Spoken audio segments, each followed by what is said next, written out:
Introducción al consenso. Bueno, vamos para allá. Bueno, hay dos características, lo comentaba el otro día en la mesa que tuvimos ahí ayer. Hay dos características esencialmente humanas, características genuinas del ser humano, pero que no se llevan muy bien entre sí. O sea, que nos cuesta mucho conciliarlas, ¿no? Articularlas, ¿no? Complementarlas. Una es la diversidad. Humanos somos diversos, cada uno pensamos de una manera, sentimos de otra, en fin. Y claro, yo siempre comento la misma anécdota de Freud, ¿no? Freud decía que tú no vas a encontrar jamás a dos personas que piensen exactamente igual. Y que si alguna vez te encuentras con dos personas que piensan exactamente igual, a poco que rasques un poco, que indagues, te vas a encontrar que es que hay una que está pensando por los dos. No es que piense... Entonces esto es un hecho, es así, la gente es diversa, bienvenida sea la diversidad. Pero claro, a la otra característica que tiene el ser humano es que somos seres sociales, actuamos no individualmente, sino actuamos en conjunto, actuamos en grupo. Esta es otra de las características. Y claro, parece como que se lleva muy mal una con la otra, ¿no? Entonces, claro, lo que se trata es cómo resolvemos el trabajar en equipo, trabajar conjuntamente, pero desde una diversidad, ¿no? Porque si fuera todo homogéneo estaría sencillo, ¿no? Si pensáramos todos igual, pues ni estaría yo aquí hablando, claro, evidentemente. Entonces este es el problema. Ahora piensen en los titulares que hay ahora mismo en la prensa, en las noticias, todos los follones que hay por ahí. Bueno, y se van a dar cuenta de que en el fondo de todo ese lío está este problema. O sea, ¿cómo hacemos? Están pensando en Cataluña, por ejemplo, ¿no? Bueno, pues todo tiene que ver en el fondo con este lío. ¿Cómo hacemos para lo diverso?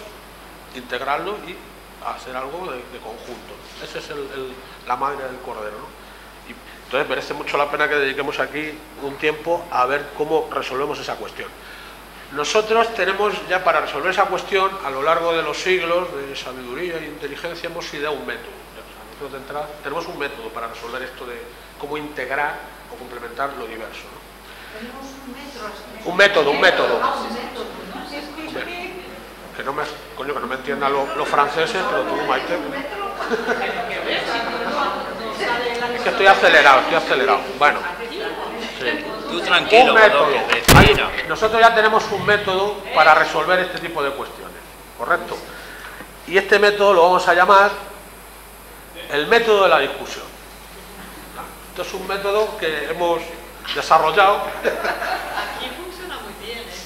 Sí, no, está funcionando genial. Es un método muy inteligente, muy sofisticado, ¿no?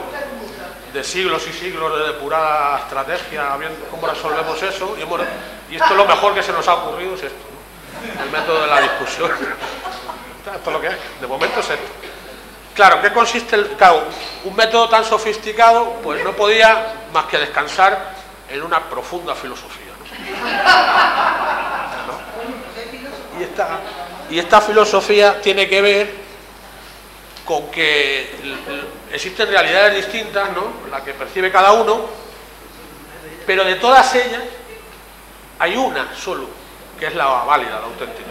Nada más que hay una. Que es la que dice la realidad objetivamente hablando.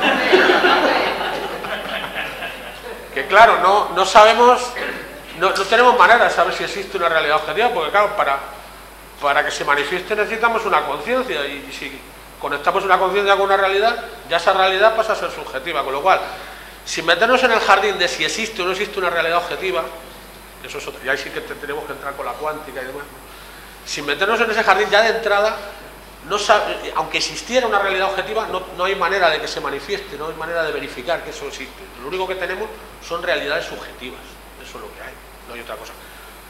Pero nosotros, sin embargo, racionalmente funcionamos con este esquema de que existe una realidad, ¿no? O sea, existen muchas realidades particulares, pero que una de ellas es la correcta, como si fuera un concurso, ¿no? Hay que decidir cuál es la correcta de todas ellas, ¿no? Ese es el esquema con el que trabaja. Y ahí hemos desarrollado el método de la discusión, ¿no? Entonces, claro, el método de la discusión, básicamente, cada uno tiene su realidad, y venga, a ver, la mía, claro, esto no da mucho de sí, ¿no?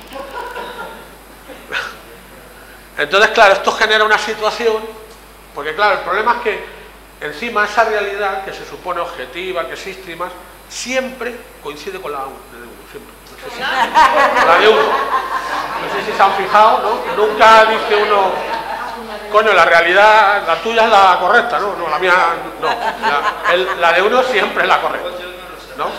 Con lo cual se complica todavía aún más la situación, ¿no? Pero para más Inri, la otra persona que tenemos delante le ocurre lo mismo que a mí. Ella cree que lo que ve es la realidad tal cual. Entonces, claro, ¿qué ocurre? Que respectivamente uno piensa que el otro está equivocado, ¿no? Porque claro, si la realidad solo hay una y coincide lógicamente con la que yo veo, ¿no? Entonces el otro está equivocado, ¿no? Y entonces yo, como soy muy buena persona, pues trato de sacarle de su error, ¿no? De su equívoco, ¿no? Y entonces ahí cojo y le explico, ¿no? Le explico que él está equivocado, ¿no? Él obra del mismo modo, ¿no? Y me dice a mí, ¿no? Y entonces, claro, pues yo le digo, no, pero es que esto es así, no, pero es que esto es asado, ¿no? Y bueno, esto se origina aquí un lío, ¿no? Bueno, ¿esto cuánto dura? Pues depende del tiempo libre disponible, del grado de refinamiento mutuo, pero esto dura un tiempo, pero el caso es que después de este proceso, ¿no? de este sofisticado método para resolver lo diverso, resulta que los dos salen exactamente igual que han llegado.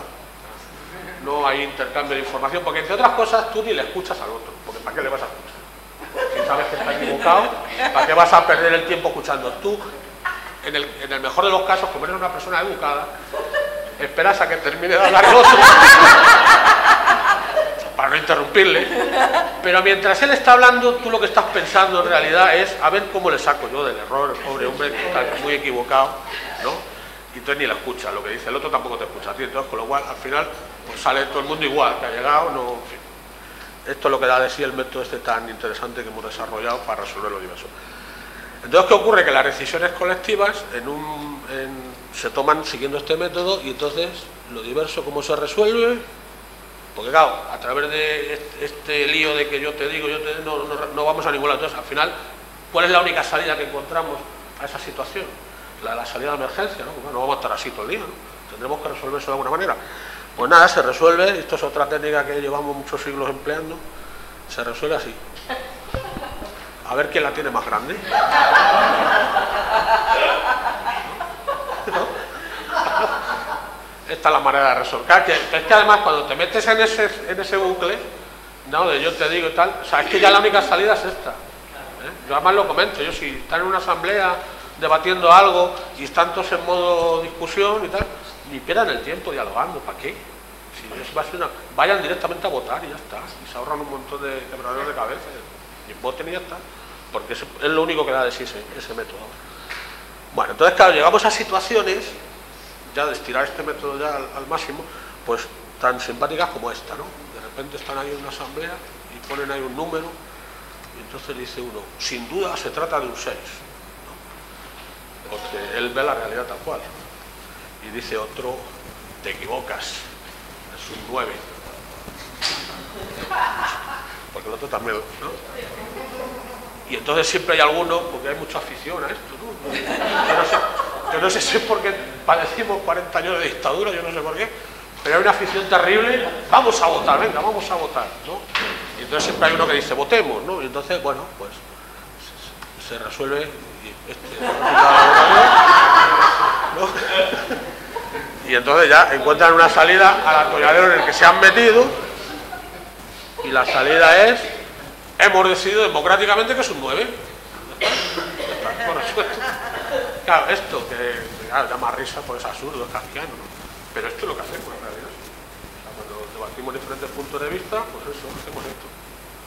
En el fondo, es esto lo que hacemos, ¿no? Entonces, claro, ¿qué pasa con esto de las votaciones y demás? Hombre, es mejor votar que no que venga uno y te diga lo que tienes que hacer, ¿no? Mejor que te lo digan 51, que no te lo diga uno solo.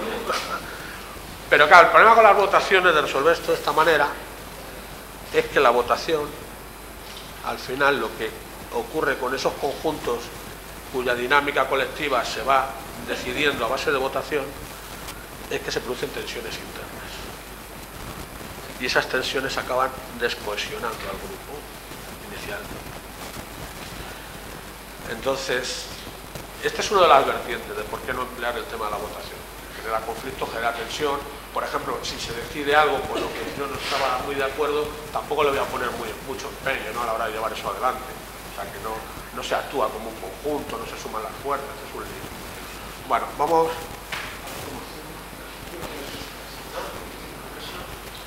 Bueno, a lo mejor no, aquí no. ¿Una mesa de qué tamaño? Perdón. Pequeña. Una mesa pequeña no sé yo. A ver, el dorso de una mano toque la tabla, mira si la mesa no es correcto. Esta cosa no la puede decir. Cada vez que lo toque, el que recibe un caramelo, y viceversa. ¿Se entiende? En un tiempo determinado, cuando digan 3, empiezan y nada, pues lógicamente el objetivo es que cuanto más caramelo ponemos,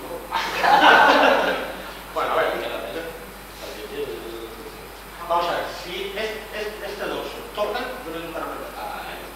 A ver. 1, 2, tiempo.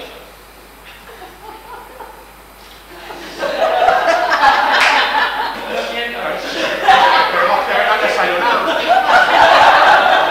Van a comer muy poquitos caramelos. Nada, y un caramelo para comer. Ha puesto fuerza muy igual. Ha puesto fuerza muy igual. No, yo luego explico el por qué dije. No soy competitivo. Bueno, estamos. No, si ya lleva. Cortamos de momento. Vamos a cortar. ¿Qué opinan de lo que han hecho nuestros compañeros ahí? ¿Les parece? Pues que no han comido caramelos. Que no han comido caramelos Claro, ninguno, si ¿no? hubieran puesto de acuerdo igual, haya comido alguno. ¿Cuál sería la estrategia correcta? Ya la has pillado. Si es que quieren caramelos, ¿eh? Yo dije que el objetivo era cuanto más caramelos mejor. A ver, ¿cuál sería la estrategia correcta? A ver, dale. Esa. Fantástico. Que quiera caramelos luego.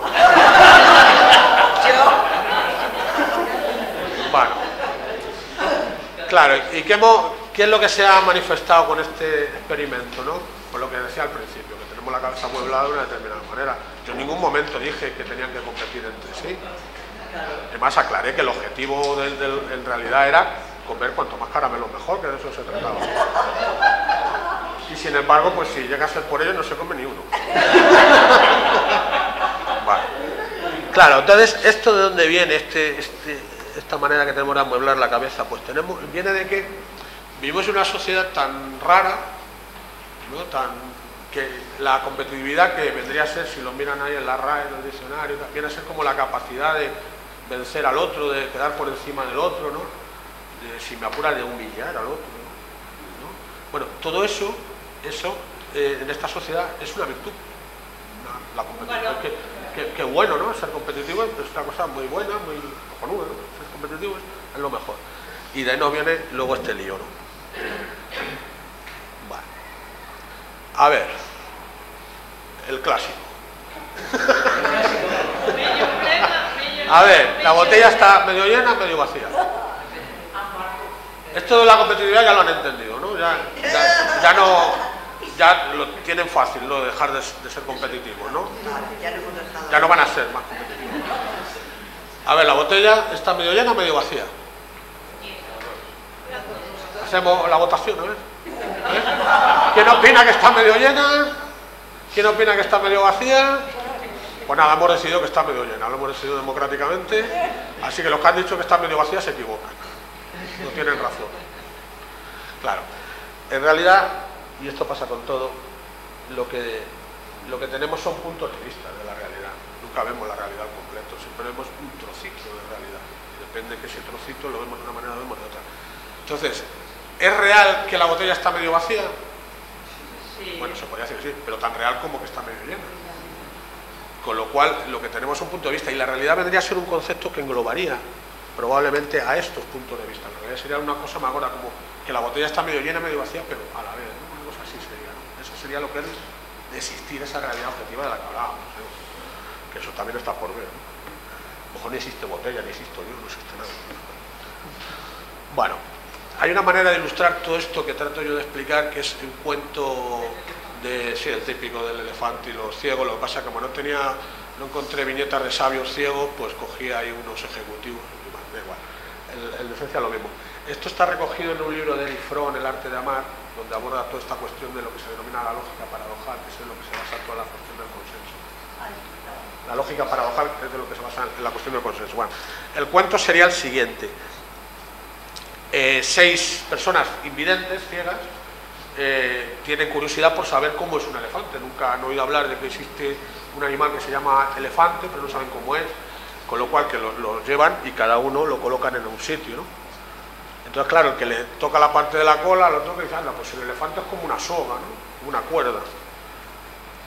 El otro que le toca la parte de la pata dice, no, pues el elefante es como un tronco, como un árbol, ¿no? El que le toca la parte del lomo dice, hombre, pues si el elefante es como una especie como de pared, ¿no? Como de muro, ¿no? El que le toca la oreja dice, pues si el elefante es como un abanico. El que toca la trompa, pues se llama un susto de muerte, pues dice, oh, el elefante es como una serpiente, ¿no? Y el que le toca el colmillo dice, no, el elefante es afilado y duro como si fuera una lanza, ¿no? Y entonces ahí se pusieron ellos a discutir, el elefante es así, el elefante es asado, ¿no? Todo un lío, ¿no? Entonces, ¿cómo podrían resolver estos señores cómo es un elefante en realidad?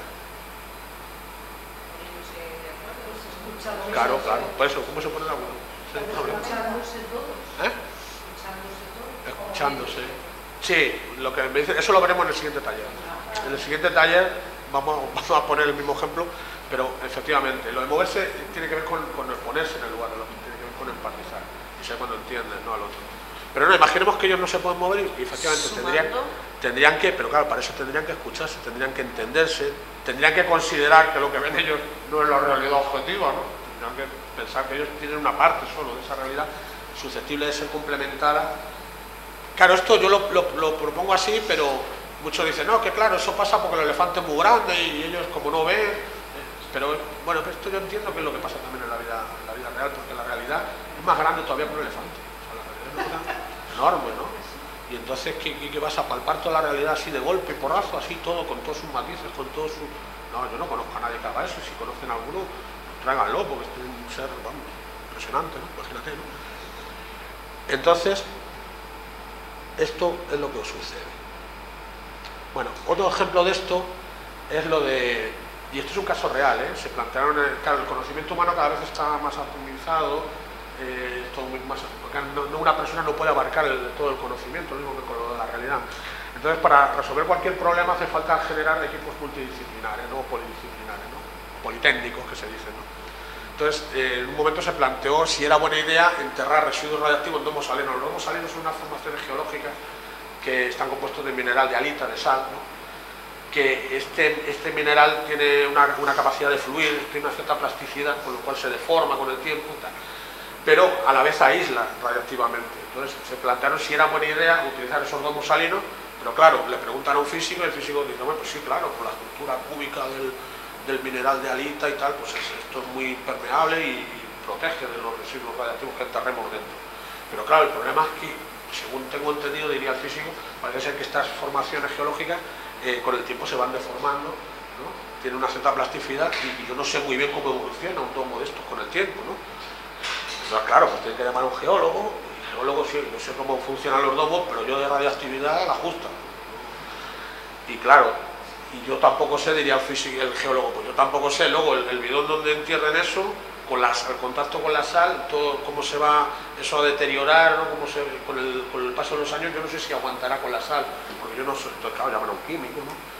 Y el químico sabe cómo funciona lo del bidón con la sal, pero no tiene idea de radioactividad, entonces bueno, dicen, pues también llamamos a un médico, porque claro, habrá que ver qué nivel de radioactividad se puede escapar de eso, que el cuerpo humano pueda soportar. Entonces, bueno, llamamos también a un médico, ya de paso, pues nada, también a un abogado para ver la normativa medioambiental referida a residuos radiactivos, a ver cómo funciona, también a un ecologista, ¿por qué no? Bueno, entonces, ahí se forma. Bueno, en este tipo de situaciones, ¿ustedes se imaginan que esto lo resolviéramos con una votación?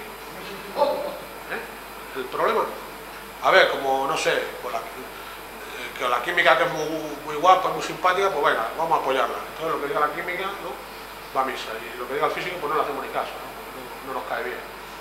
Sería absurdo. Esto es la única manera de resolverlo consensuado. Yo digo consensuado, con consenso. Y yo digo, me pregunto, ¿y en qué se diferencia ese grupo humano diverso de cualquier grupo humano que armemos ahora mismo? O alguien sabe absolutamente de todo. No, cada uno sabe un poquito de una determinada cosa, ¿no?, con algunas cosillas, ¿no?, que no tienen nada que ver con lo que sabe el otro, ¿no? Entonces tendríamos también un equipo multidisciplinar ahí, ¿no? Entonces se debería aplicar la misma metodología, ¿no? ¿Cuál es la metodología alternativa al método de la discusión, que parece que no funciona muy allá? Es el método del diálogo. ¿Y en qué consiste el método del diálogo? Pues ya lo estamos viendo venir, ¿no?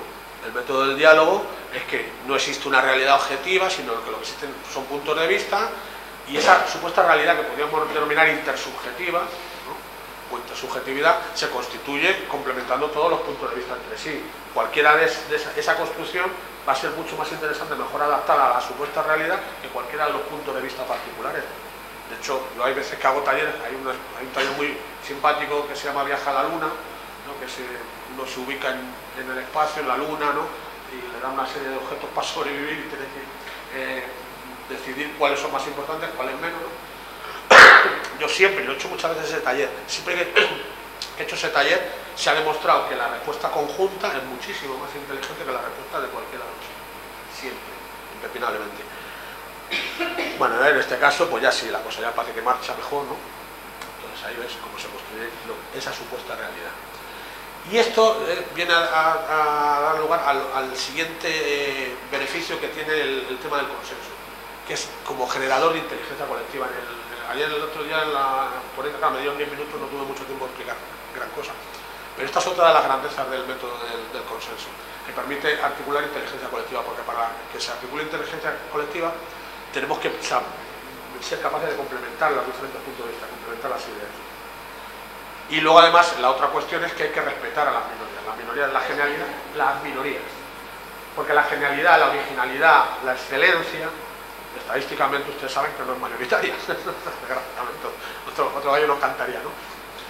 Y al ser minoritaria, esas minorías tenemos que atenderlas, tenemos que escucharlas, tenemos que integrarlas en la ecuación de la decisión final, de alguna manera. Y otra metodología, la de la votación, no, la votación lo que hace es pasar el rodillo, homogeneiza todo, y todos esos matices, todas estas sutilezas, originalidades, se pierden completamente, ¿no? De hecho, yo soy de los que opinan que ese método de 51 le dicen a los 49 restantes cómo hay que hacer la cosa, pues no da lugar a inteligencia colectiva, más bien da lugar a pues, que un tipo como Trump pues, gobierne Estados Unidos, por ejemplo, ¿no? Ese tipo de situaciones, lo que se da, no da inteligencia colectiva, da mediocridad. En realidad, la democracia mayoritaria lo que origina es ese tipo de respuestas. Entonces, esto es importantísimo, tenemos que decidir, y esto decídanlo cuando salgan aquí, cuando encuentren otras personas con otros puntos de vista, que se van a encontrar, ya verán. Se lo prometo, no vamos a salir de aquí, incluso sin salir de aquí, ¿no? Ustedes tienen que decidir cómo van a gestionar eso, ¿no?, cómo lo van a manejar, y lo pueden manejar discutiendo, como han hecho probablemente hasta ahora, o tratando de articular un nuevo método que es el diálogo, cooperando, tratando de complementar, tratando de ver de qué manera lo que él me dice yo lo puedo completar con lo que yo digo, y ahí construimos una realidad más interesante, ¿no? Y esto es una decisión importante que tiene que ver con lo que voy a decir a continuación. Vale. Todo esto lo han entendido ya, van a cooperar, a complementar las ideas, está todo claro, ¿no? Perfecto. Bueno, observen ese dibujo. Perfecto. No es un dibujo muy complicado, así que tampoco vamos a estar aquí 2 horas viendo, ¿no? Bueno, entonces ahora vamos a hacer un ejercicio, vamos a intentar ponernos de acuerdo en qué es ese dibujo. ¿Qué es lo que hemos visto ahí? Entonces, yo voy a actuar... ¿Lo de antes? Sí, el dibujo anterior. Sí, yo no, ese dibujo, ¿tú no lo has visto? Sí, yo lo sé. Ah, bueno, pero ¿alguien no ha visto el dibujo? ¿Tú no lo has visto? El anterior. Pero que no tomen nota, les he dicho. Es un dibujo, perdón, es un símbolo. Bueno, está bien, es una manera de verlo. Vale. Vale. ¿Ya lo ha visto todo el mundo? Sí. Vale, entonces, para ayudar, y esto luego lo veremos en dinámica asamblearia posteriormente, para ayudar a llegar a un acuerdo común, hay una figura que es el facilitador, que tiene un rol como de mediador para ayudar, porque como somos tan brutos, ya nosotros por sí solos no podemos, lo de la complementación de ideas como que nos supera, eso todavía nos queda como muy por arriba. Entonces tiene que haber una persona, igual que lo del respeto a palabras, luego lo vamos a ver todo eso. Entonces tiene que haber una persona que ayude. Entonces yo voy a actuar ahora aquí de facilitador, de mediador, para ayudarles a ustedes a ponerse de acuerdo respecto de lo que hemos visto, ¿correcto? Entonces vamos a ver. Yo digo que eso que hemos visto se puede expresar de muchas maneras, lógicamente, porque el ser humano es diverso, ya hemos visto que es así. Se podría decir que eso eran como 4 flechas. Yo podría explicar eso diciendo que eran 4 flechas. ¿Todos están de acuerdo con esta descripción? Como que esta descripción valdría. No. Para mí había otra cosa. Un palo. Un palo. Y otro palo. Y otro palo. Pero eran flechas. Bueno, pero sí, yo entiendo esa. Es como 2 flechas, o sea, 2 flechas cruzadas, ¿vale? Y unidas. Vale, yo entiendo, ¿ves? Efectivamente está la diversidad, lo que dice Maite es correcto, efectivamente, pero bueno, para entendernos también podrías asumir que se podría explicar de esta otra manera, ¿correcto? Vale, nos quedamos con esa de momento, entendiendo que lo que dice ella también es cierto. Bien, bueno, pues ya vamos avanzando, ¿no? Si yo además dijese que las 4 flechas, entendiendo el dibujo como o el símbolo como 4 flechas, dijese que apuntan en direcciones distintas, ¿también estarían de acuerdo conmigo? Bueno, entonces ya casi lo tenemos, ¿no? Está fácil la cosa, ¿no? Ya está, ya a punto lo tenemos, venga. No, el color, bueno. Entonces, finalmente, si yo dijese que son 4 flechas que apuntan en direcciones distintas y las 4 apuntan hacia el interior del dibujo, ahí estamos todos absolutamente de acuerdo con eso. No. ¿Cómo que no?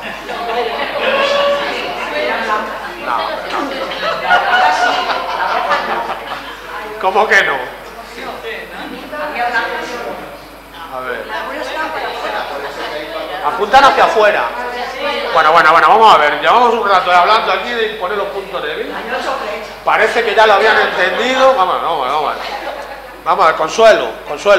Tú dices que apuntan hacia afuera. Pero esa es tu opinión.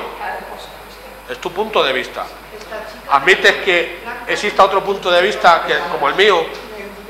¿Te cuesta?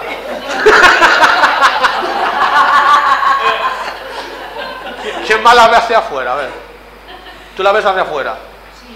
Pero tú también, Maite. Vale, pero es vuestra opinión, ¿no? Sí, respeto la de que haya cabeza. ¿Tú respetas la mía de que yo la veo hacia adentro? Sí. ¿La respetas? ¿No piensas que estoy diciendo una gilipollez? En principio pienso que estabas aquí. Piensas, pero eso no es respetar. Ya empezamos en el rollo que hablamos al principio. La verdad, yo veo la realidad, tú estás equivocado. Pero como mi amiga María José dice que las ha visto blancas, por otro lado digo, pues mira. Bueno, ya me entra la duda, vale. Bueno, ¿qué hora es? 5, la 1:05. 1:05, todavía disponemos casi una hora, vale, no vamos mal. Buenas noticias. Que nos podemos quedar toda la tarde. Toda la tarde. Acabo de hablar. Podemos hasta las 2. Ay, qué bien. Vale, fantástico. Pues yo eso me relajo bastante. Un poquito acelerado. Bueno, vamos a ver. Pero entonces todo eso que habíamos hablado al principio de imponer la realidad de uno, ¿no? De considerar que el otro está equivocado, yo tengo la razón, y eso ya todo ya se nos ha olvidado, ¿ves? Bueno, claro. Vamos a ver el dibujo detenidamente, lo ven ahora, como apuntan hacia adentro claramente. A ver los que opinan, que esto es muy curioso, los que opinan que apuntan hacia afuera, ¿qué piensan de mí? ¿Que me tengo que cambiar la medicación? ¿Tengo que abandonar la bebida? No, yo puedo, ahora mismo, contar mi experiencia. Yo pensaba que estabas de goma para provocar eso. Claro, esa es y otra. ahora mismo acabo de caer en cuenta que efectivamente si miro desde el blanco hay flecha que apunta hacia adentro, que no había visto hasta ahora. Claro, bueno, pues esto es lo que pasa con los puntos de vista. Porque es que el otro punto de vista del compañero que lo voy a mandar, ¿cómo mierda lo vas a ver si no lo estás ni escuchando? Si ya de entradas vas con la idea de que el otro está equivocado. Porque otra cosa es que me hubiesen dicho, mira, yo la veo hacia afuera, pero ¿cómo es posible y tú las veas hacia adentro. Sí, te ¿no? parece imposible. Vale, pero me preguntan, ¿no? Y entonces yo voy y te explico el porqué, pero nadie me ha preguntado, no. Sí, yo te tolero, Ah, sí, sí. tolero que estés equivocado, que no sepas lo que dices, ¿no?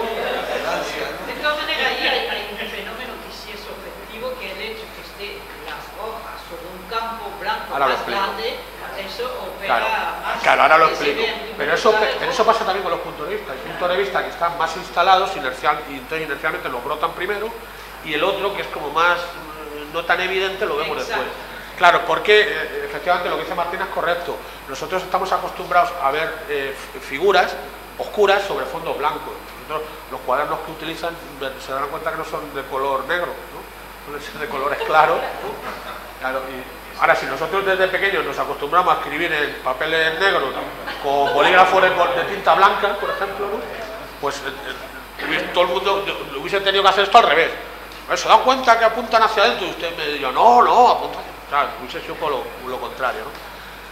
Pero eso es así también con los puntos de vista. No todos los puntos de vista son igualmente evidentes para nosotros. O sea, uno los vemos enseguida porque tenemos mucha inercia a verlo de ese modo, y el otro enfoque, el otro planteamiento nos cuesta más verlo. Entonces tendemos a imponer uno con respecto al otro. Ahí tenemos la solución, por si alguno todavía no la había visto. De hecho, hay gente que se va del taller y no lo ve. Hay gente que se va y te dice, sí, tal, pero no lo ha visto. Y eso tiene que ver con rigideces mentales, ojo. O sea, hay gente que es muy... De hecho, es curioso porque cuando lo haces con alumnos de secundaria, todo este tipo de cosas, tienes que elegir muy bien el dibujo. Este no me vale, por ejemplo. Tengo que elegir otros más complicados. Porque ellos enseguida ven los dos. Tienen mucha más flexibilidad. Lo interpretan todo... No están tan rígidos como nosotros, ¿no? Que estamos ya anquilosados, ¿no? Lo vemos todo de la misma manera. Bueno, ya la ciencia ha avanzado un poco. Bueno, entonces, o sea, fíjate, después de hablar, después de estar atentos, y sin embargo seguimos cometiendo el mismo error, imponer nuestro punto de vista, no entender otra visión alternativa. Entonces vamos a servirnos de un truco para que cuando estemos con otros, hablando, discutiendo, no, dialogando, perdón, intercambiando puntos de vista, esto pueda resultar interesante, ¿no? Y esto es se llama lenguaje subjetivo, hay quien llama lenguaje en primera persona. Es una técnica parecida a la que se empleó el feminismo al principio con el lenguaje inclusivo, no sé si se acuerdan, ¿no? Compañeros y compañeras, ¿no? De esa manera. Claro, esto es muy interesante porque si tú tratas de modificar la manera de hablar, estás incidiendo directamente en la manera de pensar. De hecho, por ejemplo, las culturas orientales, este tipo de lógica paradojal lo asumen con muchísima más facilidad. De hecho, el chino, por ejemplo, bueno, lo conocen ustedes, ¿no? El típico ejemplo del ideograma de crisis, que es peligro y oportunidad a la vez, ¿no? O sea, ellos tienen más costumbre, por la manera de hablar y de expresarse, de pensar también de manera paradojal, ¿no? De articular conceptos que parecen contradictorios, pero que en realidad se complementan entre sí, ¿no? En Occidente somos más dados, pero bueno, eso tiene que ver con que aquí estuvo Aristóteles, en otro lado estuvo Lao Tse, y entonces ahí hicieron distintos. Bueno, aquí estuvo Demócrito, no, Heráclito, que era el que, pero no le escucharon más a Aristóteles, y bueno, por eso estamos hoy aquí, ¿no? Por culpa de Aristóteles, por más cosas. Bueno, entonces esto sería lo del lenguaje subjetivo, lo que comentaba, la manera de hablar incide en la manera de pensar. De tal manera que yo a la hora de expresar mis opiniones, mis puntos de vista, debo de hacerlo, o debería de hacerlo, o sería conveniente hacerlo de esta manera. Considero que, opino que, ¿no? Creo que, en mi opinión, o me gustaría que, o me apetecería, ¿no? Tal vez si se hiciera esto es posible, ¿no?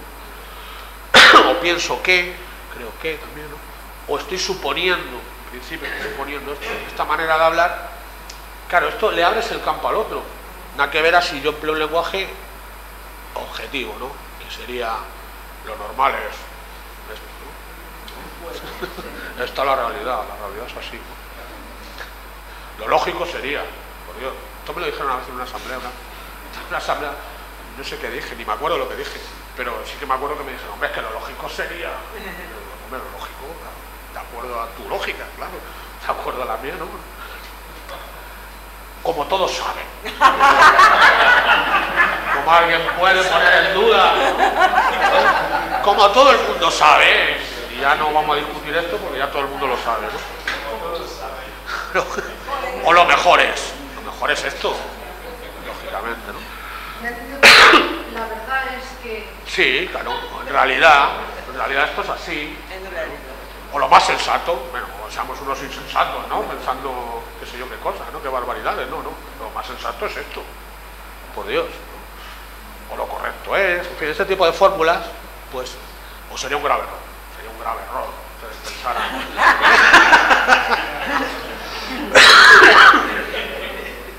Esta manera de hablar es que estás como ganando terreno, estás como imponiendo ahí, ¿no? Estás dando ahí a cucharadas tu historia, tu rollo, tú lo que quieres es que lo traga lo que tú quieres. Entonces operar de esta manera. Claro, no, pero bueno, aquí todos sabemos, ¿no? Que esto tiene que ver con un juego de intenciones, ¿no? El objetivar al otro es el principio de cambiarle. O sea, ¿qué hago yo con eso? Eso que digo la realidad, en realidad no es la realidad, es la mía, la que a mí me interesa. Pero claro, si yo te digo, no, mira, quita tu realidad y pones la mía, no te importa. Hombre, pues sí, me molestaría un poco, ¿no? La verdad, ¿no? Claro, como yo no puedo hacer eso, ¿qué hago, no? Civilinamente le digo, pues nada, mira, es que esto es la realidad. O sea, en fin, tienes que aceptar esto porque y ya ahí te la cuento. ¿No? Así como funciona el tema, ¿no? Por eso decía el otro día ayer que hay muchas maneras de imponer las cosas. Imponerlas por la fuerza bruta, o imponerlas por la coerción o el chantaje de la presión de grupo, ¿no? De las mayorías, y luego hay una muy civilina que es con la presión de la fuerza de los argumentos, de los argumentos del otro. Que claro, como tú a lo mejor pues te has quedado ahí, como no se te ocurre ningún argumento y tal, pues me ha ganado, pues es verdad. No, si te pones a pensar también, a ti se te ocurren, a todos se nos pueden ocurrir argumentos, claro, argumentos hay para todo, claro, es así. Es otra manera, muy civil, así nos cuelan muchísimas cosas. Bueno, eso es otro tema que no... Bien, entonces se entiende, ¿no? El lenguaje subjetivo. Esto es muy interesante aplicarlo y empezar a...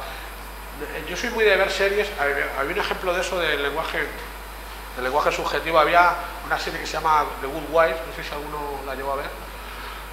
Una serie muy interesante, a mí me gusta mucho, la típica serie de abogados, ¿no? De abogados de la televisión.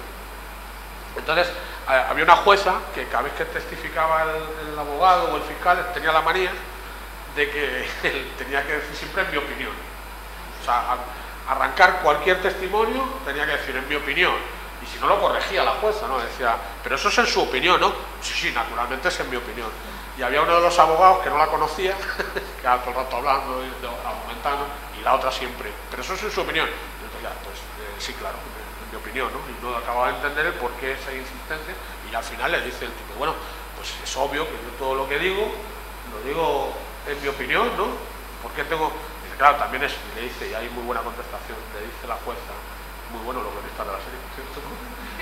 Le dice la jueza, dice, claro, también es obvio que yo soy la jueza aquí y usted siempre se dirige a mí con el tratamiento de su señoría, ¿no? Y es obvio que yo soy la jueza, usted siempre dice su señoría. O sea, pues de igual manera, ¿no? Que mantenemos eso, ¿por qué no te cuesta mantener eso y lo otro sí? A ver, ¿por qué? ¿Cuál es el problema en realidad, no? En fin, me ponía como ejemplo de eso, ¿no? Del lenguaje subjetivo. Bueno, vamos a ver. Uno de los grandes problemas con eso, aparte de todo esto que venimos diciendo, de la tendencia que tenemos a competir, de cómo tenemos la cabeza amueblada para confrontar opiniones no complementarias, en fin, aparte como si fuera poco, ¿no? Claro, por eso no se desarrolla, ese consenso es maravilloso, ¿no? No hay mejor manera de resolverlo todo que consensuadamente. ¿Por qué no se desarrolla? Bueno, pues por todo esto que estamos hablando. Entonces, otra de las cuestiones es que, claro, y tiene que ver con cómo tenemos la cabeza amueblada de esa manera, no lo entendemos, no acabamos de entender lo que es el consenso, ¿no? Mucha gente se piensa que el consenso es juntar ahí a un grupo de individuos a discutir hasta que todos piensen lo mismo. Si es que eso es un despropósito completo, sí. O sea, no va a ocurrir nunca, jamás. Bueno, a lo mejor por agotamiento, ¿no? Ya, lo que dices, sí, claro, sí, ya me has convencido, pero vámonos a casa ya. Que yo en alguna asamblea que he estado, y yo he participado, decir, sí, venga, vale, sí, aprobado, vámonos, venga, ya, vale. Claro. Entonces, claro, no se entiende bien lo que o se oye por ahí. Existe un amplio consenso. Existe un amplio consenso. ¿Cómo que va a existir un amplio consenso? ¿Y que hay estrechos consensos? ¿No? Esto lo escuché antes de ayer en la tele, en el telediario, no te creas que o sea, el amplio consenso o el consenso de la transición, o sea, tócate las narices, el consenso de la transición democrática española, un consenso que no veas, ¿no? Luego vamos a hablar de lo que fue en realidad. Entonces se confunde, ¿no? Pasa como con el término anarquía, ¿no?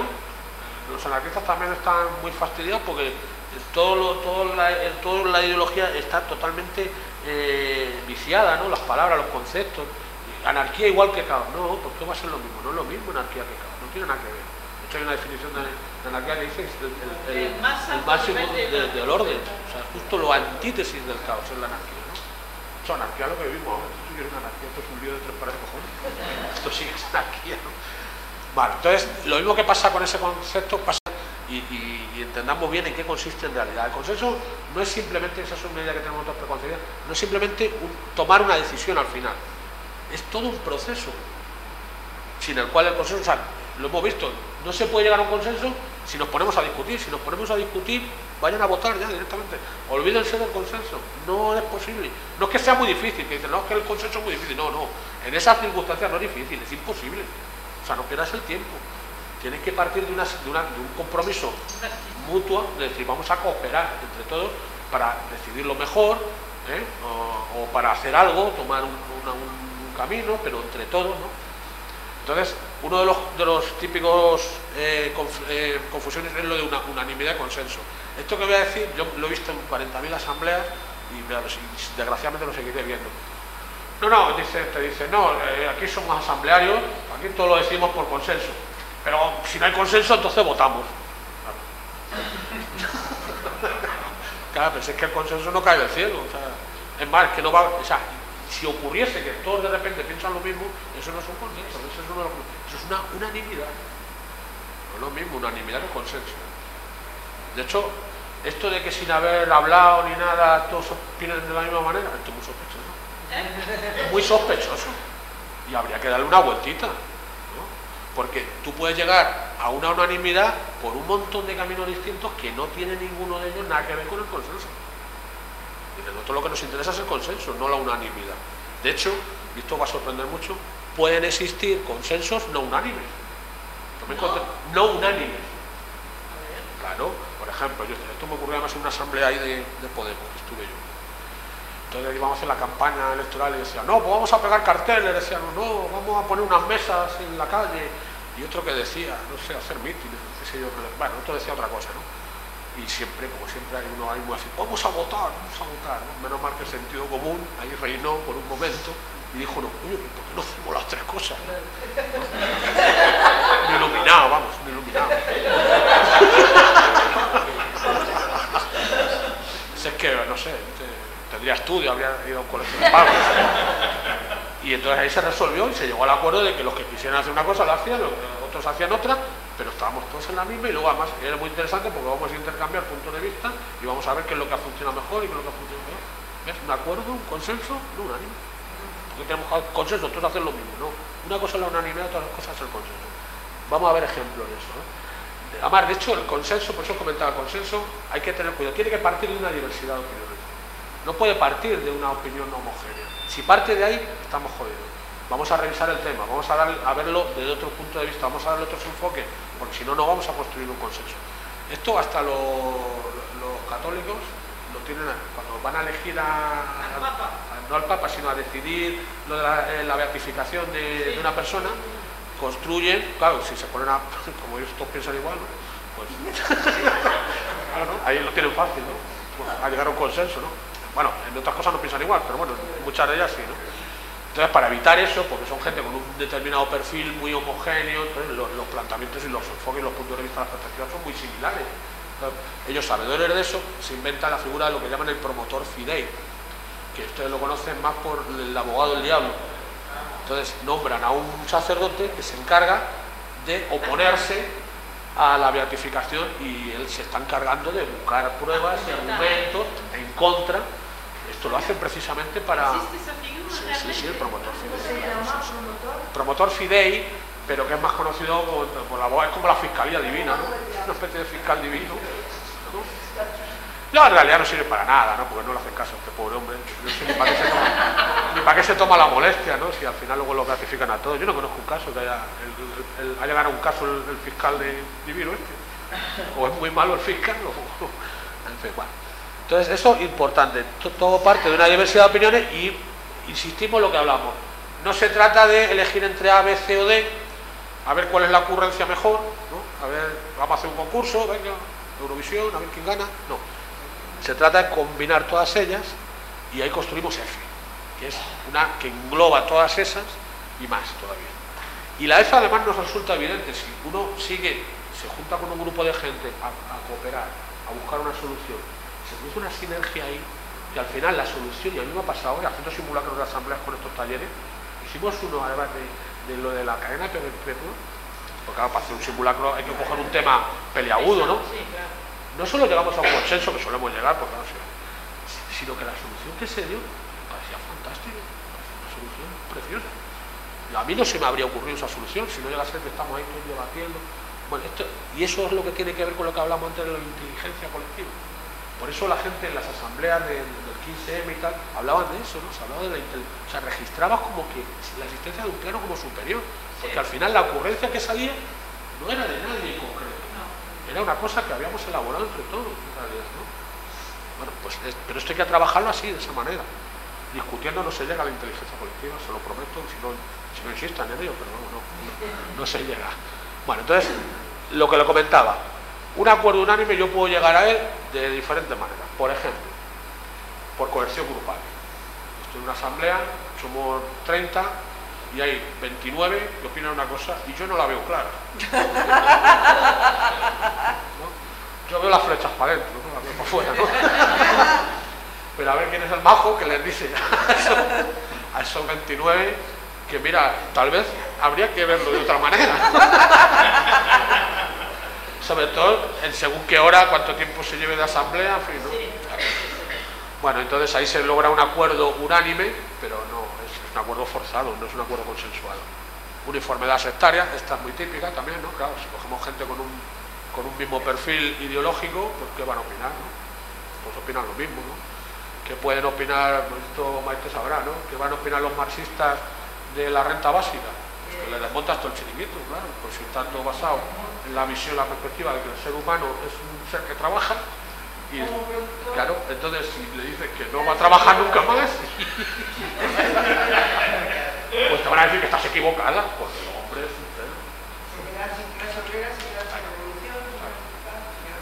Claro, y si hacen una reunión van a llegar a un consenso rápido sobre eso, pero porque no han manejado otros puntos de vista, otros enfoques, otras perspectivas, ¿no? Del asunto, que por cierto esa también habrá que manejarlo, también habrá que incluir en la ecuación.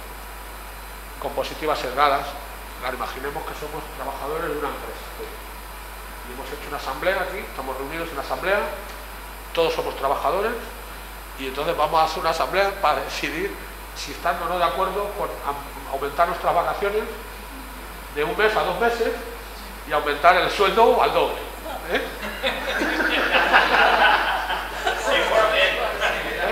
Hacemos un debate previo a ver cómo...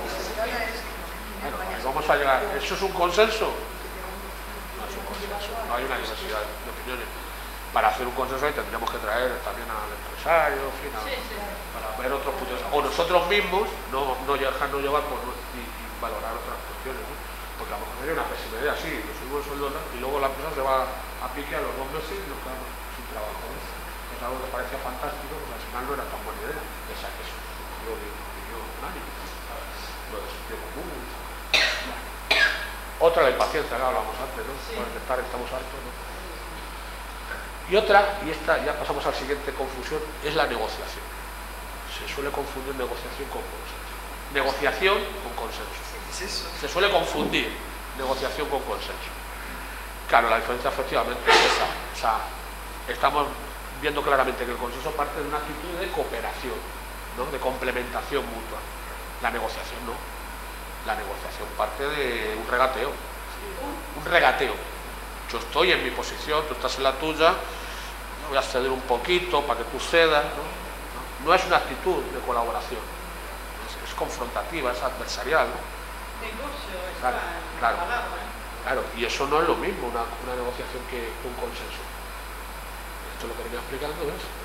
Parte de una opinión, ¿ves? se nota mucho. O sea, el consenso, cuando tú estás trabajando con consenso, te sientas con tus amigos, tus compañeros, ¿no? Todo tranquilidad, está todo relajado, vamos a hablar, a ver cómo lo... Claro, una negociación es así. Así a cara de perro, ¿no? A ver qué saco yo. No tiene absolutamente nada que ver. Pero si por si acaso les quedara alguna duda de la diferencia, hay una manera de identificarla muy fácilmente. Que es, en una negociación, cuando tú sales después del acuerdo, el registro que se te genera después de una es de resignación. Es decir, bueno, podría haber sido mejor, pero también podría haber sido peor. Pero el del consenso no es este. Esto que tiene un consenso es de entusiasmo, de fuerza, de plenitud, es completamente diferente. No tiene nada que ver. Negociar, que la negociación al final tampoco es libre, en el fondo, porque tú negocias, ¿por qué? Porque el no negociar te va a resultar peor. Imaginemos la situación de dos socios que se ven enfrentados por un litigio legal, por la sombra de un litigio, pero claro, si van a juicio, van a tener que parar la empresa durante un montón de tiempo, gastar un montón de dinero en abogados. Bueno, esas circunstancias les fuerza a tener que ponerse de acuerdo, pero no es que voluntariamente ellos quieren tener un acuerdo con el otro, satisfactorio mutuamente, sino que cada uno sigue manteniendo la vigilancia de sus propios intereses, pero se ve obligado de alguna manera a llegar a un acuerdo porque la alternativa es mucho peor. O sea, se ve forzado por eso. Eso es otro ejemplo de cuando dicen lo que hablaba antes del consenso de la transición, ¿no? El consenso de la transición española, ahí no hubo ningún consenso. Bueno, aparte que no nos preguntaron a ninguno, bueno, yo era muy pequeño, ¿no? Pero no le preguntaron a nadie, ¿no? Aparte de eso, los que actuaron ahí, que se supone que consensuaron, no fue un consenso, fue una negociación. Es decir, tú me legalizas a mí, ¿no? Y yo a cambio te dejo que tú gobiernes como rey. Pero fue un toma y daca, eso es una negociación. Un consenso habría sido, por ejemplo, pues haber planteado, bueno, usted quiere, yo entiendo que usted tenga aspiraciones de gobernar aquí, pero yo soy republicano, entonces yo lo que le propongo, hagamos un referéndum y que la gente decida si quiere tener rey o no quiere tener rey. ¿Ves? Esa solución sí que podría haber sido un consenso. Así sí. Pero eso de yo te doy a cambio de tal, no, eso es una negociación. Y no tiene nada que ver. En el campo de la mediación se confunde muchísimo. De hecho, hay toda una tradición en el campo de la mediación que viene a de Harvard, no podría ser de otro lado. Qué bien. De Harvard, de los americanos. Que hablan ya de negociación asistida por principio, siempre dan unas palabras, en realidad es una negociación de esta, además hablan de negociación dura que llega casi a raya la extorsión, en realidad, esa manera que tienen ellos de resolver. Eso no es una mediación, por Dios, es una cosa mafiosa, además, ¿no? Y eso viene de esa confusión, de confundir negociación con consenso. Bueno, otra confusión, lo que decía antes, no existe un amplio consenso, no existe una amplia mayoría con un amplio consenso. Para que exista un amplio consenso, a los que no están en esa mayoría, a los que están en esa minoría, les tendremos que preguntar a ver qué es lo que les pasa, qué es lo que sienten y a ver de qué manera los podemos integrar. Ahí sí vamos a empezar a construir un consenso, pero de momento lo que hemos construido, y no hemos construido nada, sino que nos ha venido dado, es una amplia mayoría, no un amplio consenso. También otra confusión típica entre mayoría y consenso surge cuando en una asamblea seguro que lo han experimentado, porque es muy típico. Bueno, vamos a ver, vamos a seguir todo por consenso, pero claro, al 100%, esto es muy difícil, al 100%, vamos a fijar un porcentaje, ¿no? Mínimo, ¿no? El 80, el 90%, ¿no? Esto no es un consenso, no es un consenso parcial, ¿no? Eso es una mayoría cualificada, amplia, llámalo como quieras, pero no es un consenso, el consenso es el 100%. Luego vamos a ver el por qué ese lío, ¿no? Pero esto es muy típico. ¿Y dónde viene todo este follón de establecer un porcentaje? Viene, esto es clarísimo, un acuerdo del 99% no es casi un consenso. O sea, a ver, el tema no es cuantitativo, es cualitativo. ¿Cómo hemos logrado reunir ese 99%? ¿Que hemos hecho una votación en el 99%? Eso no es un consenso. Ahora, si esto ha sido pues sí, a lo mejor estamos dentro de un proceso de consenso que casi se... Pero en principio, una mayoría de X no es un consenso, por muy amplia que sea. Porque en el consenso, las minorías tienen una extremada importancia. Importan mucho más. En el acuerdo al final van a pesar muchísimo. Las minorías van a ser las que den esa inteligencia, que no sea un acuerdo plano. Independencia de Cataluña, ¿sí o no? Ya no se nos ocurre. Dicen por ahí que van a inventar una tercera vía, ¿no? En la papeleta. Bueno, ya la gente se va a volver loca, ¿no? Pues tener que decidir entre tres, bueno, va a haber casos ahí de locura colectiva, que sé yo, no sé, algo va a pasar seguro. Claro, vamos a ver, todos esos matices que eso lo vamos a encontrar en las minorías. Las mayorías no, las mayorías suelen polarizarse, ¿no? Pero en las minorías vamos a encontrar esa parte sutil, entonces no debemos de aplastarlas. Además, y lo comentaba el otro día, las minorías de hoy son las vanguardias del mañana, nada que apunta hacia el futuro surge de manera esplendorosa, ¿no? Surge al principio como una cosa minoritaria, ¿no? Me acuerdo, hace un montón de años los verdes eran unas pandas hippies medio raros que había ahí en el Parlamento alemán con unas macetas ahí en el escaño, ¿no? Nadie entendía muy bien por qué no la dejaban en casa la maceta. Pues no puede ser al 100%. Bueno, vamos a ver. Primero, que exista un tipo así en un colectivo, pues es que el menor problema va a ser el de tomar decisiones. Nos va a sabotear cualquier cosa que hagamos, ¿no? Pero además la mejor manera de ponerlo en evidencia es precisamente trabajando con el consenso. Porque si trabajamos desde la votación, la actuación de él va a estar como a veces encubierta, ¿no? Va a contaminar al otro, va a manipular a él. No va a quedar claro quién es. Ahora, trabajando con consenso va a quedar claro a la primera de cambio, porque siempre se va a quedar solo, siempre se queda solo. Y además se va a quedar solo y sin argumento. Y esta es la clave. Es decir, tú puedes oponerte y tratar de modificar el acuerdo general en el proceso de consenso todo lo que tú quieras. Porque vamos a hacer todo un esfuerzo para integrar tu sensibilidad, tu opinión en el acuerdo general. Pero tienes que aportar algo. Claro, ¿cuál es la manera? Claro, por eso no tengo yo.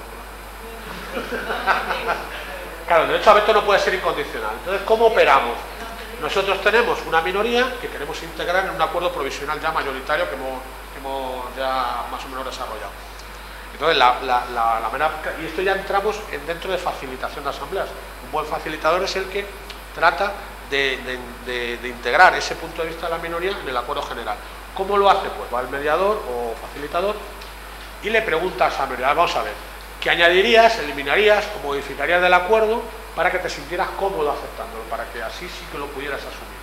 Porque pero en la mayor parte de los casos, esas modificaciones, esas matices, no alteran la opinión que tenía el resto con respecto a ese acuerdo.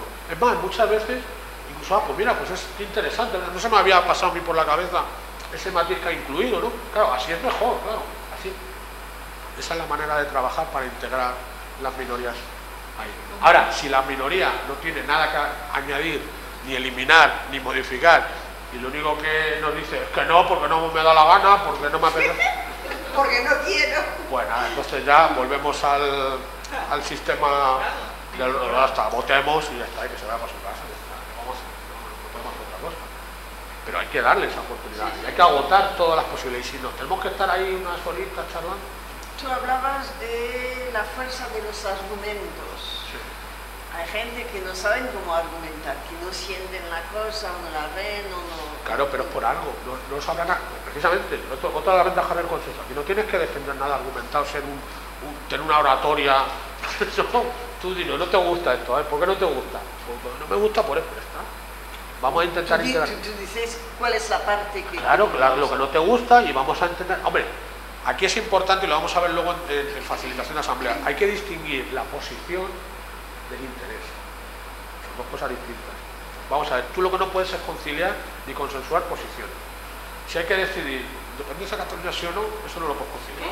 Sí o no, independencia de Cataluña sí o no, eso no se puede conciliar. ¿Cómo vas a conciliar un sí con un no? ¿No? Tal vez, ¿no? ¿O lo echamos a suerte? No puedes conciliar. Las posiciones no se concilian. Lo que se concilian son los intereses. Porque vamos a ver, detrás del no hay un interés, hay un recelo, hay una suspicacia, hay algo que le impide a él decir que sí. Preguntémosle por qué tienes ese lío de decir que sí. Y eso, por lo cual él no quiere decir que sí, a lo mejor se lo podemos resolver y lo incorporamos en el acuerdo. Nosotros hacíamos simulacros cuando además era la época álgida de Podemos, hice algunos talleres a círculos de Podemos de allí de Gran Canaria sobre estos temas, ¿no? Que no me escuchó nadie, ni me entendieron, ni nada, pero bueno. Primero el Pablo, nosotros en el documento, nosotros estuvimos negociando con él en Vista Alegre 1, incluir, y de hecho si ustedes cogen el documento el documento ético de Vista Alegre 1, van a leer que hay dos párrafos, uno dedicado a la no violencia, todo se resolverá de manera, y otro dedicado al consenso, se tratará siempre de resolver las cosas por consenso.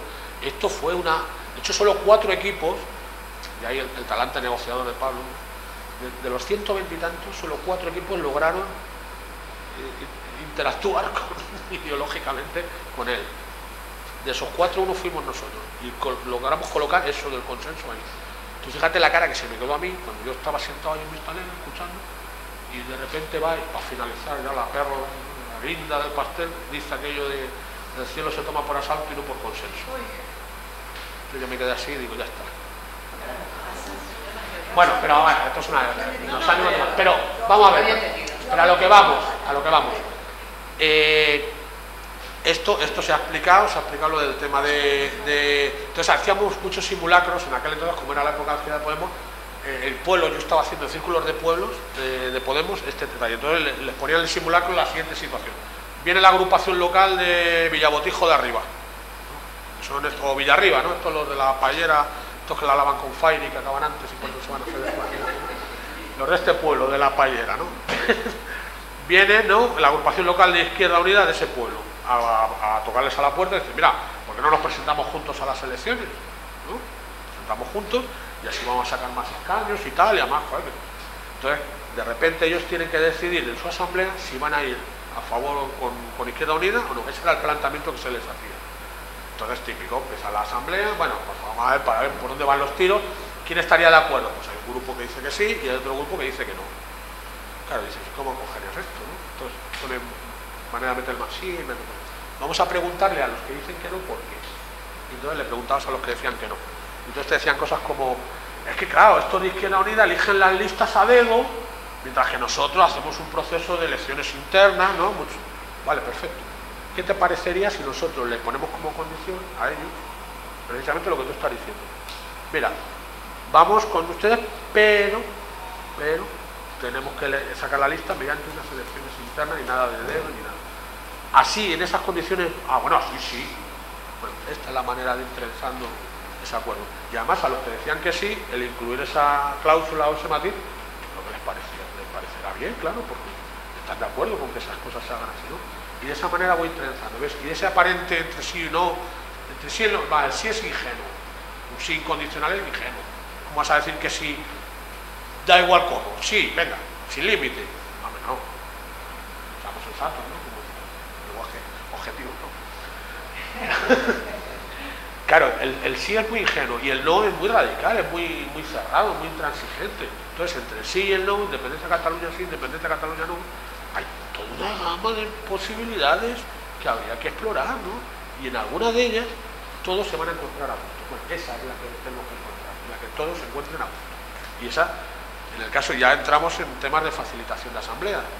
Cuando ustedes les toque facilitar una asamblea y vean que hay una posición entre sí y no, escuchen a los del no, recaben información sobre los del no, y esa parte, esa reticencia la van incorporando en el acuerdo final y les van verificando. Es decir, bueno, les parecería bien si lo hiciéramos así. No, pero es que además, bueno, tú sigue diciéndome que esto, además aplaudirle, ¿no? Porque me acuerdo de un taller que hice yo en un instituto, lo típico, ¿no? Había ahí un montón de gente, todos siempre, y había uno que era el pobre, este que se llevaba las collejas, seguro, por la pinta que tenía era el pollón de la clase y siempre llevaba la contraria, ¿no? Y todos ahí se quedaban así, y yo le decía, no, agradezcanle a él es el que está enriqueciendo el debate, él es el que está aportando puntos de vista distintos. O sea, lo que está haciendo él es fantástico. Claro, porque necesitaba eso, ¿no? ¿Ves? Es otra forma de entender las cosas, de filarlas. Bueno, esa es la manera. ¿Cuánto queda? Vale, muy bien. Vale, sí. No vamos a hacer simulacro. Si hubiésemos tenido más tiempo hubiésemos hecho algún simulacro, pero yo creo que con estas explicaciones, yo creo que son suficientes, no hace falta que lo escenifiquemos. Yo creo que si hiciéramos ese simulacro que estoy hablando, se darían cuenta de cómo es la manera de trabajar eso, ¿no? Eso es entre el sí y el no. Ahora lo vamos a ver de otra manera. Entonces lo importante es que nosotros en realidad, y este es el problema con el consenso, vamos como por un camino, y en ese camino, claro, el consenso se nos aparece como una utopía, o algo inalcanzable. Está bien, ¿no? El consenso, hombre, ¿quién va a decir que no? Está bien, es muy complicado, es claro. Y entonces, claro, lo que articulamos son aproximaciones, como es la negociación. No es un consenso, pero casi, ¿no? Y luego está también lo de las mayorías, el 70, el 80, claro, todo esto lo vivimos como que es el mismo camino, pero como aproximándonos a algo que es utópico. Así tenemos la cabeza mueblada, ¿no? Así lo estructuramos. Claro, pero esto no es correcto. Como es la realidad, como voy a decir ahora. En realidad, lo que hay son dos caminos. En realidad. En realidad. Es como lo de las flechas. Entonces, hay dos caminos a una bifurcación. Y uno tiene que ver con... Eso es tu opinión, ¿no? Sí, esta es mi opinión, claro. No, en serio, claro. Si alguno tiene otra, ya está. Que arme un taller y lo hacemos luego. Y luego que me la cuenten, claro. Existe una confrontación, hacer las cosas mediante confrontación dialéctica, ¿no? Mediante discusión, mediante contraste de opiniones, a ver quién la tiene más grande, y luego está la vía de la cooperación. Bueno. Entonces, es ahí donde vamos a encontrar el consenso. Nosotros no vamos a encontrar jamás el consenso operando de la otra manera. El consenso hay que trabajar, no es, insisto, no es una toma de decisión, es una manera de trabajar colectivamente. Tenemos un objetivo común, correcto, pues si tenemos un objetivo común que nos afecta además a todos, pues vamos a tratar de poner un acuerdo, vamos a ayudar unos a otros para encontrar las mejores soluciones, ¿no? Y por el otro camino lo que nos encontramos es todo lo demás. Entonces, en realidad, lo que tenemos es la cooperación, que ahí tenemos el consenso, y en el otro tenemos todo, la votación, la mayoría, la negociación, todo eso, pero eso tiene que ver con la confrontación. Esa es la estructura más interesante para entender en el fondo qué es lo que es el consenso. Esa cosa lineal de existe y el consenso, una cosa... Porque claro, es como que nosotros estamos con la cabeza mueblada en un sistema, de una estructura mental, y con todo esto lo que estamos pretendiendo en el fondo es como pasar a otra cosa. Empezar a trabajar de otra manera, empezar a funcionar de otra forma. Es como ir al piso de arriba, ¿no? Entonces, fíjate lo que pasa, ¿no? En el piso de abajo, el consenso es el techo. De hecho, no llego pero es que si me voy al piso de arriba, el consenso es la base de todo. En ese otro piso, en ese otro esquema mental, el consenso es lo que fundamenta todo, la base de todo. Es diferente la manera de ver, pero hay que subir al piso de arriba. En el piso de abajo no se entiende nada. Y es lo que me pasa a mí, mucha gente viene, entra en el taller en el piso de abajo y se va en el piso de abajo, a lo mejor abajo más, y se va en el mismo piso y claro, no hay manera, ¿no?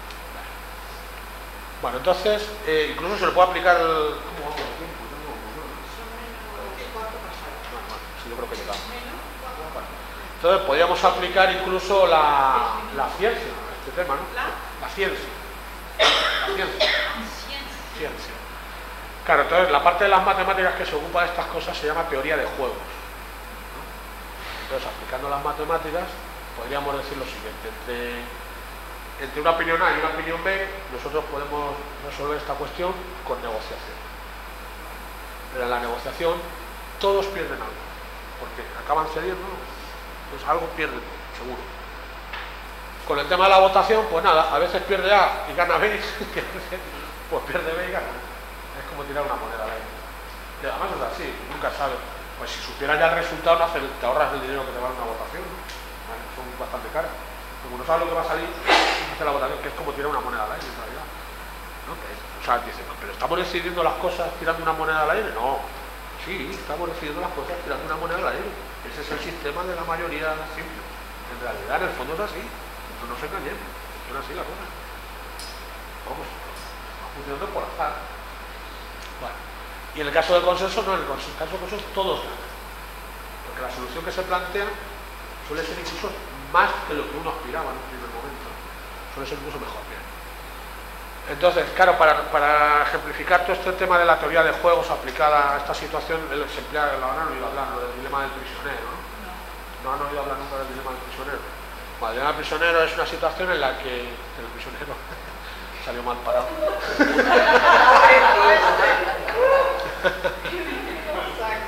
Claro. No, mira que busqué otro prisionero, me encontré ese nada más. Bueno, entonces nada, te detienen con un compinche en pleno delito y te llevan a la comisaría y ahí te empiezan a interrogar. Pero te interrogan hábilmente, no saben cómo es la cosa, ¿no? Te interrogan por separado, ¿no? Y entonces cada uno de los dos por separado y te ofrecen un pacto, porque no tienen pruebas suficientes para condenarte mucho, entonces necesitan de que alguno de los dos confiese y denuncie al otro, y a cambio pues te ofrecen un pacto, pero lo hacen por separado, no Esa es la situación. Entonces, ¿qué ocurre? Si el otro confiesa y tú no confiesas, el otro se va de rosita y tú te comes 10 años de vida. Otra posibilidad. El otro no confiesa y tú tampoco confiesas. Ninguno confiesa. Ahora imaginemos que sí, el otro no confiesa y tú sí confiesas. Pues la situación es al revés. Tú te sales libre y el otro se come 10 años. Si tú confiesas y el otro no. Y viceversa. Eso sí se entiende, ¿no? Si el otro no confiesa y no confiesa ninguno, los dos salen libres. Y si confiesan los dos pero 3 añitos. Esta es la situación. ¿Qué elegirían ustedes? Elegirían no confesar. Y si el otro confiesa, te comes 10 años. ¿Qué pasa? Tú no sabes lo que va a hacer el otro. Esta es la situación. Esto es lo que se conoce como dilema del prisionero, ¿no? Bueno, esto matemáticamente hasta no hace muchos años esto lo resolvía tal Pareto, hablando del óptimo de Pareto. El óptimo de Pareto decía que este tipo de situaciones se resolvían buscando lo que más beneficiaba a alguno de ellos sin empezar a perjudicar al otro, ¿no? Claro, que eso es lo que se denomina, sería la de que no confesase ninguno. Entonces, él decía que todo este sistema tendía al óptimo de Pareto porque era la solución en la que beneficiando a uno sin perjudicar al otro era la más óptima. Y entonces no se acordaron de la película que hubo, Una mente maravillosa. Sí. Bueno, hablaba de la vida del señor Nash, el economista Nash. Bueno, pues el aporte de Nash precisamente es decir que no, esto no funciona de esa manera. Nash decía que no funcionaba esto de esta manera. El dilema del prisionero no se resuelve con el óptimo de Pareto. Se resuelve con el equilibrio de Nash. Y el equilibrio de Nash es el menos riesgo posible. Entonces tú dices, vamos a ver, esto se mira así. Yo no sé si él va a confesar o no. Si yo confieso y él confiesa, no, me como 3 años, ¿no? Y si yo confieso y él no confiesa, yo me voy libre. Entonces la que más me beneficia, sin saber qué va a hacer el otro, es esa. Es la que a riesgo es confesar. Es la que me beneficia, es la que menos riesgo tiene. Y entonces, claro, y entonces eso es lo que se conoce por equilibrio de Nash, ¿no? Y esto en la economía funciona. Ha habido experimentos con todo eso. Claro, al final todo esto se reduce al grado de confianza, ¿vale? Al grado de relación a la confianza mutua, ¿no? Pero claro, si nosotros estamos trabajando con el consenso, pues porque hay una confianza mutua, ¿no? O sea, en fin. Y si es que si no hay una confianza, pues habrá que replantearse con qué nos estamos asociando, con qué tipo de equipo humano, con qué tipo de equipo humano estamos trabajando. Me parece que no lo hemos elegido bien, ¿no?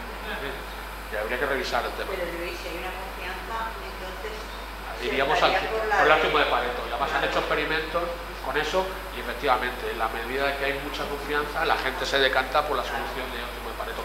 Y esto, claro, el equilibrio de Nash funciona en economía porque es el mundo de la selva. Claro. Ahí no se fía nadie de nadie, claro, ahí sí funciona el equilibrio de Nash. Entonces, si van a ponerse de acuerdo con alguien, si van a invertir en bolsa con el equilibrio de Nash.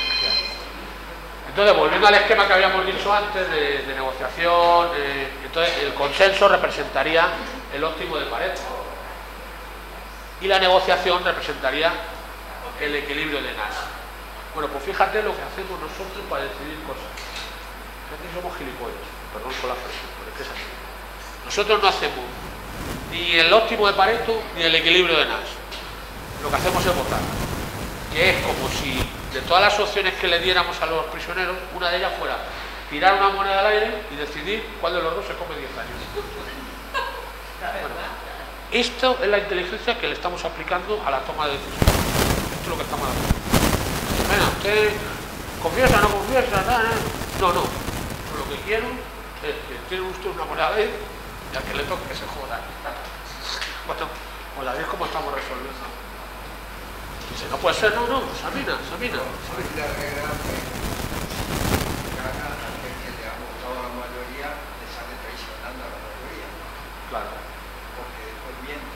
Bueno, eso también, claro. Ese es otro. Eso es otra película. Eso es otra película. Y entonces van y ya eligen al otro. O sea, sí, sería como tirar la moneda, pero que va saliendo cara y cruz alternativa. Y al final acabamos todos jodidos igual. Pero bueno, desde luego inteligencia no le estamos metiendo mucho, ¿no? Yo creo que tenemos de sobra como para desarrollar otro tipo de planteamientos. Vean. Bueno, entonces ya entraríamos dentro de lo que es, vamos muy mal de tiempo, de lo que es dinámicas asamblearias. Dinámicas asamblearias se dividirían señales y funciones. Las señales yo creo que aquí todo el mundo las conoce, lo de a favor, en contra, todo eso. Más alto, más bajo, te estás enrollando, concreta un poco, te estás aburriendo, no nada de lo que estás diciendo. Bueno, las señales es interesante, primero para votar simultáneamente, porque casi yo digo ahora, ¿quién está a favor de que siga continuando con el taller?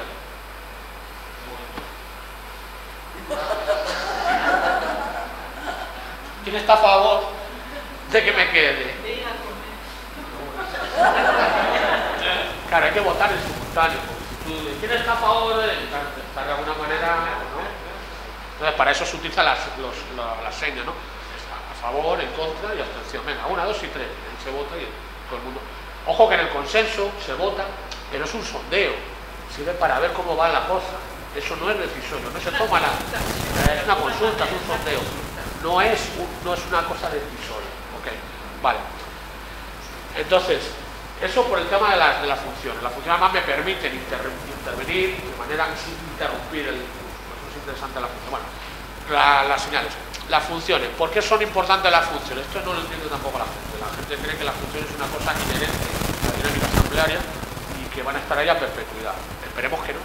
Porque las funciones están dadas nuestra ineptitud y falta de habilidad y de destreza manejándonos colectivamente. Es por eso que existen las funciones. Me explico. Vamos a ver. Si yo fuera capaz... Bueno, ahora sí, pues claro, yo tengo aquí el mando y yo hablo. Imagínate que estamos en una asamblea, ¿no? Entonces yo hablo y a poco que me extienda un pelín, ya me va a interrumpir uno. ¿Qué pasa? ¿Que no somos capaces de hablar escuchándonos? No, realmente es así. O sea, si hay alguien que no da la palabra, pues ¿qué ocurre? Eso es lo que ocurre. Entonces necesitamos una función de alguien que va otorgando la palabra por orden, ¿no? Pero no es que eso tenga que ser así, es así porque no sabemos trabajar de manera en equipo, no sabemos respetar que el otro está hablando y yo le escucho, no queremos hablar todos a la vez. Pero antes que eso, el que toma la palabra no da en cuenta que los otros quieren tomar la palabra también, con lo cual se extiende mucho también.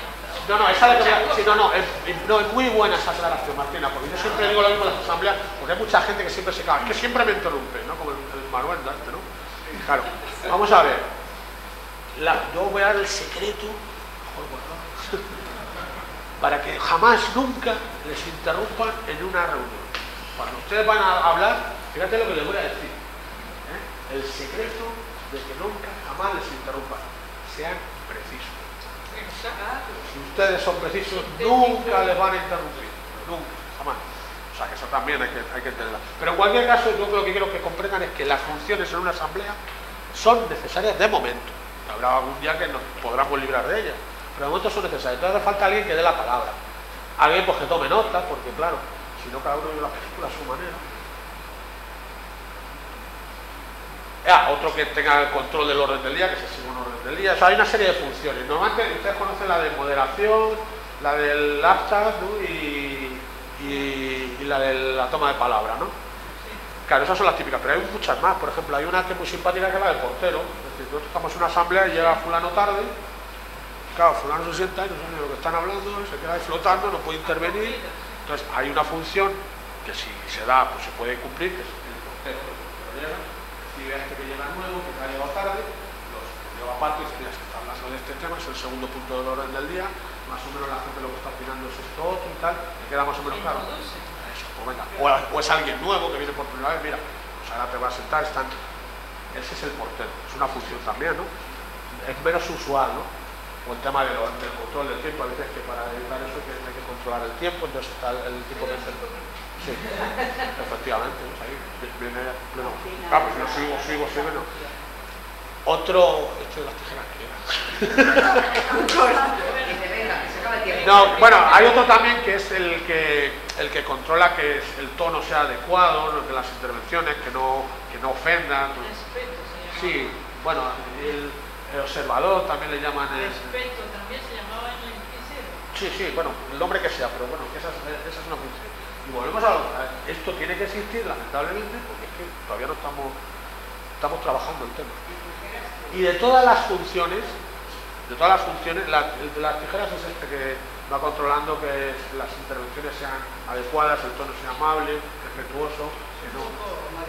Sí. Claro, vamos a ver, ese es el error típico. Nosotros todo esto lo vemos muy televisivamente. Entonces, existe una función que es la principal de todas, que se confunde siempre o casi siempre con la de moderación, que es el facilitador.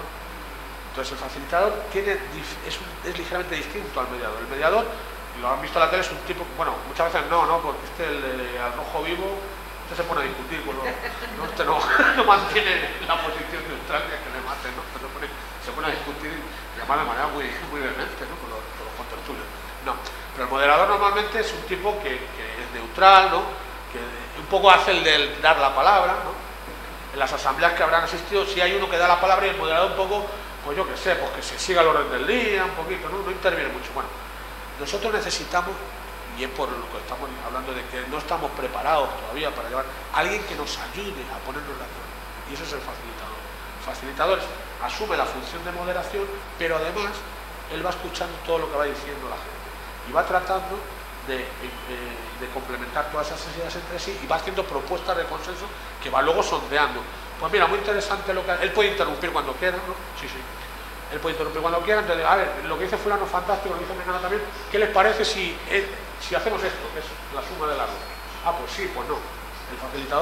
El rol del facilitador es un rol de mediación, y como ocurre en el mediador, lo que pasa es que no tiene un conflicto, todavía no tiene un conflicto, afortunadamente, pero si lo dejamos esto puede ser un conflicto.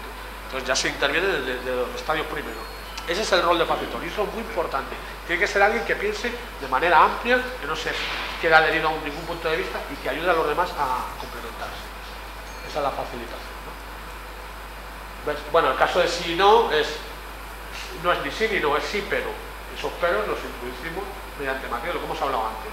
En el caso de que haya una opción que sea o A o B, desde la mediación nos vamos a dar cuenta en realidad que nada es mejor, A no es mejor que B, depende de la situación.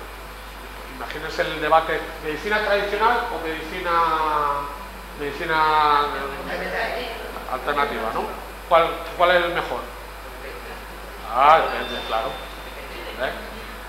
Depende, por ejemplo, no sé si es la opinión de usted, pero por ejemplo, la medicina tradicional es muy interesante en todas las labores de prevención, por ejemplo. No, la tradicional, perdón, no me sale llamarla tradicional porque tradicional me suena como a tradición. La alternativa es muy buena para el tema de prevención, todo el tema de pequeñas dolencias, pero claro, si tienes una apendicitis, está bien que te traten con hierba, que te hagan homeopatía, ¿no? O sea, es interesante que te corten la apéndice, ¿no? Bueno, estos son, lo ideal hubiese sido haber dispuesto de más tiempo, haber hecho algún ensayo, ¿no? Con este tipo de situaciones para ver cómo se hace y nada, lo que confiamos y es lo que nos estamos dando cuenta de que hace falta gente que asuma ese tipo de funciones dentro de una asamblea.